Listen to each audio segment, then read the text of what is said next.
Throughout the years of Fortnite, there have been many unlucky players, but none of them matched the pros Yamzo and Rise, who just barely missed out on winning the FNCS Grand Finals 4 separate times, losing them over $350,000 in the process. This story starts at the end of Chapter 3, when Yamzo and Rise would first start playing together. During this time, they were both very respected players, with around $50,000 earned, but little did they know this small decision to play with each other would change their lives forever. This duo seemed like the perfect mix. Yamzo was an insanely good fighter, and Rise was a very smart and methodical IGL. Now, with most new teams, it typically takes a few tournaments before they really start to shine, but they were different. This was back during the Elite Weekly Cups, and in their first ever tournament together, they'd end up winning it. And that wasn't it. Afterwards, they went on to play second 3 more times. After this impressive run, we were officially moving into Chapter 4. So with them looking better than ever, they hoped this would continue on. And well, that's exactly what would happen, with them having their best season ever, getting 2 firsts and 2 seconds in the weekly cups. Now, this consistency was insane, however, it wouldn't stop here. In the FNCS qualifier weeks, they'd get a 6th, 7th, and 1st, meaning they safely made it into the grand finals. Because of all this, they were easily a favorite to do well and possibly even win. So now it was time to see what they could do.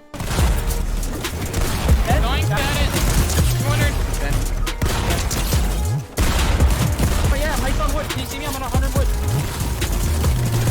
Nice, get it. Nice. Their lead. Listen, you speak greatness. Oh, he's there. Right. Dead. Dead. Chop that height. 100. Rebuilds. Do you have anything? 100. 100. Dead.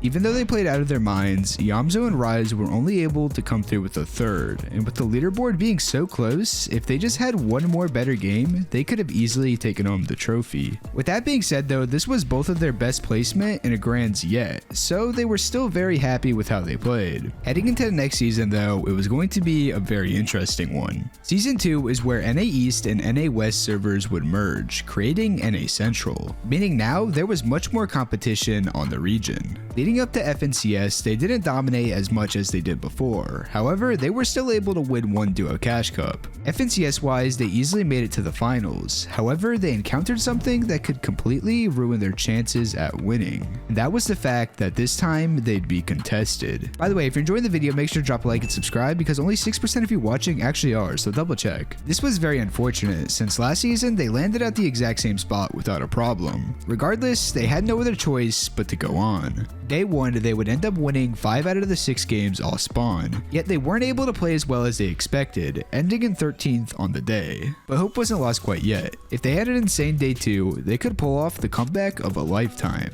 And well, that's exactly what they would end up doing, playing extremely well, coming in 1st on day 2. But was it enough to win? Well, sadly, no. Once again, they would fall short, this time getting 4th. This meant for the 2nd time in a row, if they just placed a little bit better or had a good game instead of dying off spawn that one time, they could have possibly done it. This was a tough pill to swallow, but still, it was a very good performance overall. But if they were ever going to win, Season 3 was their chance. And that was because their drop spot had gotten a massive buff. This was the addition to a possible vault spawn right where they landed, which would give them slurp juices and mythic flapjacks. On top of all this, they were already in an insanely good spot to get surge damage, and they had an extremely high likelihood of caches spawning on them, which meant most of the time they would have the best loot in the entire lobby. It wouldn't take long for them to prove that they could easily win after they won 3 cash cups back to back to back. So it was obvious this could easily be their season to take home the crown. But yet again, for the 3rd time in a grand finals, Yamzo and Rise would fall short. However, this time it was the closest it's ever been, just by only 20 points. And when you look back at their match history, there were multiple games where they placed around top 20, so if they were able to just live a few minutes longer in any one of those games, they would have finally won. Now, even though they couldn't take home the trophy, it wasn't all bad. This placement meant they had qualified themselves to compete at the FNCS Global Championship for $4 million. Now this time around, they wouldn't really be close to winning, however they still managed to pull through with an impressive 8th place. So considering this was both of their first LAN events ever, this performance wasn't bad by any means. This pretty much marked the end of Chapter 4, and even though they weren't quite able to get that win, 2023 was by far the best year in their careers, earning around around $150,000 throughout the chapter. Those last few FNCSs were insane, but you can easily say they didn't end up winning because of skill instead of being unlucky. However, nobody could deny that this next chapter would be completely based on luck. This time, they decided to claim another split drop for the season,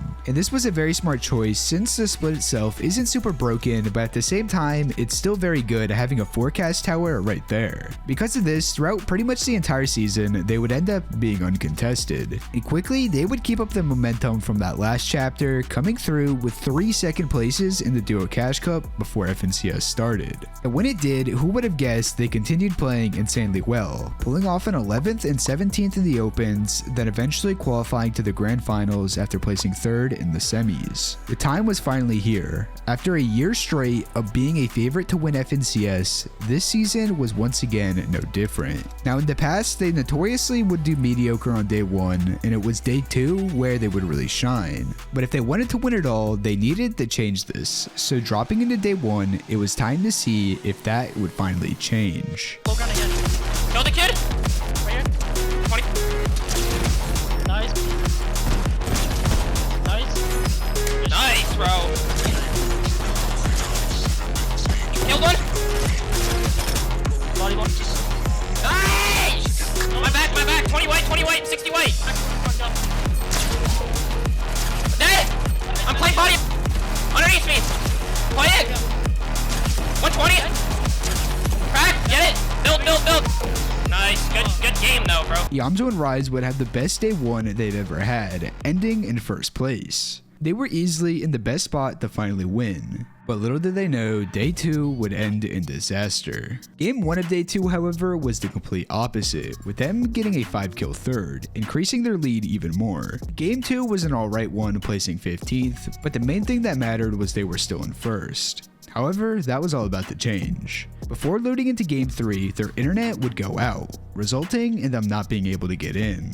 This was unfortunate, but sadly in Fortnite this happens a lot. Because of it, it would drop them down in the 4th place. This was not ideal, however the leaderboard was still very close, so they weren't out of it yet. But in Game 4, they wouldn't get in again. This was when things started to get very suspicious, and soon everyone would find out that they were getting DDoSed. This was absolutely heartbreaking, and Yamzo was really going through it. Now they were able to get into Game 5, but at this point, they were in 5th place. On top of this, Acorn and Cold were running away with the lead, being almost 200 points ahead of them.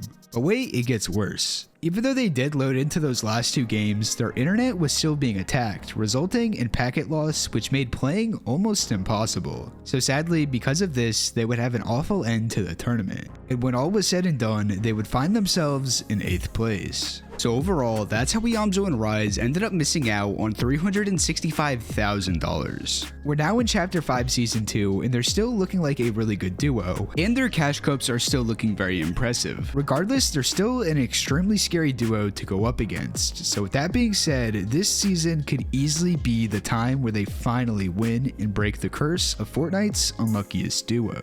If you guys enjoyed the video, make sure to drop a like and subscribe. I hope you all have an amazing rest of your days. Peace out.